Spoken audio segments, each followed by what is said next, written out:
सरासर अन्याय है ना, मेरे साथ कभी भी कुछ कर सकते हैं। इसने रात को मेरे माँ बाप को बंधक बनाया कि मर्द आदमी सहन करेगा पहले। मैंने इनको रंगे हाथों रात को 1:30 बजे पकड़ लिया था। चमोली जिले से आज सुबह सुबह एक पोस्ट सोशल मीडिया पर तेजी से वायरल हो रहा है। ये पोस्ट प्रेम फरसाण दुर्मी ताल की आईडी से अपलोड किया गया है। उसमें जिक्र किया गया है कि उनके घर से 40,000 रुपए की चोरी और साथ ही उन्होंने अपनी जान को भी खतरा बताया है। आइए उनसे बातचीत कर लेते हैं क्यों उन्होंने इस तरह की पोस्ट अपलोड की है। मैंने इसलिए ये पोस्ट अपलोड की, एक्चुअली में क्या है, ज़रूरी हो गया था कुछ चीज़ें। अब कुछ घर के दायरे में या मर्यादा में रहने जहाँ तक रहनी थी रह गई है। अब घर से बाहर लाना का भी समय आ गया था और ज़रूरी हो गया था, क्योंकि इस के पीछे मेरे बच्चों की जिम्मेदारी, मेरे पूरे फैमिली, जितने मेरे भाई बहू माता पिता है, सबकी सुरक्षा का सवाल है। तो ये पोस्ट आपने वायरल की है, पोस्ट अपलोड की है, तो कहीं ना कहीं आपको लगता नहीं कि आपने कुछ गलत किया है? नहीं, क्योंकि देखिए, जहाँ तक मैंने करना था, जहाँ तक मैंने बचना था, जहाँ तक मैंने अपने फैमिली को बचाना था, मैंने भरपूर कोशिश की है। 2020 से मुझे मेरी जो पत्नी है, जिसकी मैंने फ़ोटो डाले और उसका बॉयफ्रेंड है, उनको 2020 मई महीने में मैंने इनको रंगे हाथों रात को 1:30 बजे पकड़ लिया था। फिर भी देखो, मर्यादा के ऊपर, परिवार की मर्यादा, बच्चों की मर्यादा के ऊपर मैं चुप रहा। 2022 तक मैं इसको छुपाता रहा, बर्दाश्त करता रहा, फिर भी ये नहीं माने। भाई ऐसी क्या मजबूरी रही कि आप छुपाते रहे 2022 से और आज 2025 में आप पोस्ट अपलोड कर रहे हैं? क्योंकि परिवार होता ना, माँ बाप होते हैं, उनकी इज्जत होती है, बच्चों की इज्जत होती है, तो छुपाना पड़ता है, क्योंकि मर्द आदमी सहन करेगा पहले। परंतु जब इन्होंने लास्ट में ये तक षड्यंत्र रच दिया था कि इसको जान से मार दो, तो क्या अब इज्जत नहीं है? 2025 में वो इज्जत नहीं, 2022 में इज्जत थी, अब 2025 में इज्जत नहीं है? नहीं, अब सच्चाई बोलने से सच्चाई बोलना जरूरी है। देखिए, अब घर की इज्जत थी वो तो चलेगी। उसने जब 2022 तक नहीं मानी तो मैंने तलाक का मुकदमा कोर्ट में, फैमिली कोर्ट में डाल दिया था यहाँ से।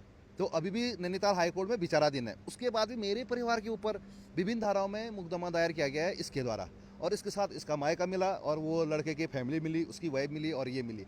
परंतु जज साहब के द्वारा, माननीय न्यायालय द्वारा हमें जो संगीन धाराएं थी मेरे भाई और मेरे पिता के ऊपर 354, 300, उनमें बरी कर दिया गया है। बाकी विचाराधीन अभी भी है। तो कानूनी तौर पर ठीक है, हम कानूनी तौर से लड़ रहे हैं। परंतु कल रात के पोस्ट डालने का मेन वजह थी, इसने रात को मेरे माँ बाप को बंधक बनाया 7:30 बजे और सुबह तक बंधक बना के रखा।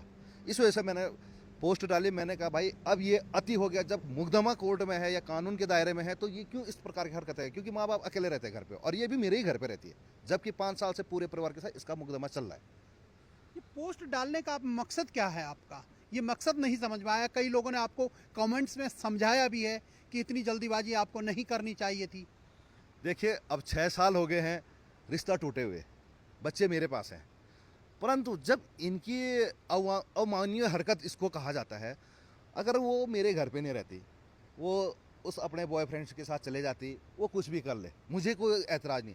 मेरे घर में रह के हमारे पूरे परिवार पे मुकदमा करके, हमारे खिलाफ झूठी साजिश करके, मेरे पापा जो एक्स आर्मी रिटायर उनको बदनाम करके, मेरा भाई फौजी उसको बदनाम करके, बहू को बदनाम करे, बहनों को बदनाम कर रही है, तो उसका औचित्य भी नहीं बनता ना उस घर में। और फिर लास्ट मोमेंट पे उस लड़के से उसने चमोली से कल शाम को सामान मंगाया, उसको लेने पहले पिताई के कमरे के बाहर से कुंडा मारे, फिर टॉर्च लेके नीचे आए, फिर ऊपर के भी झगड़ा गया, फिर सुबह कुंडा मार के रख दिया।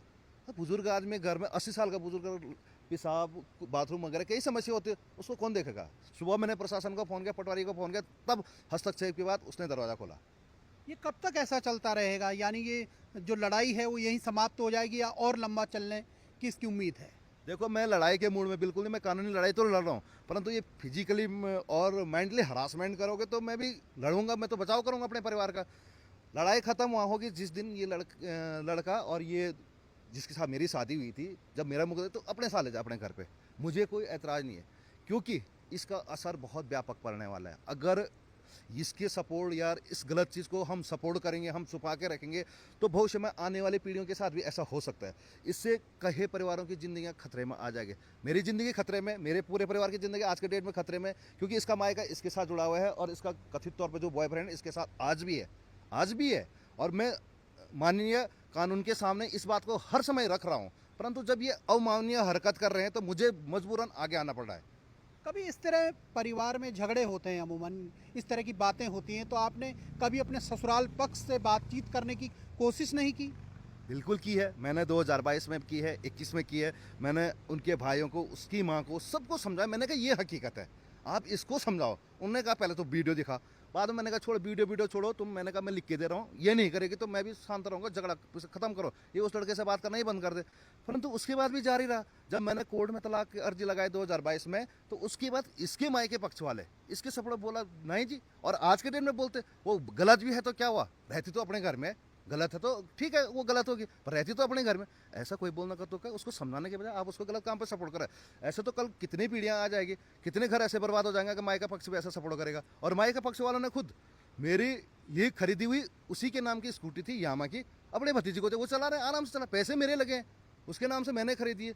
जिस समय मैंने यामा शोरूम में पैसे दिए, 30,000 नगद दिए, उस बाकी EMI उसके नाम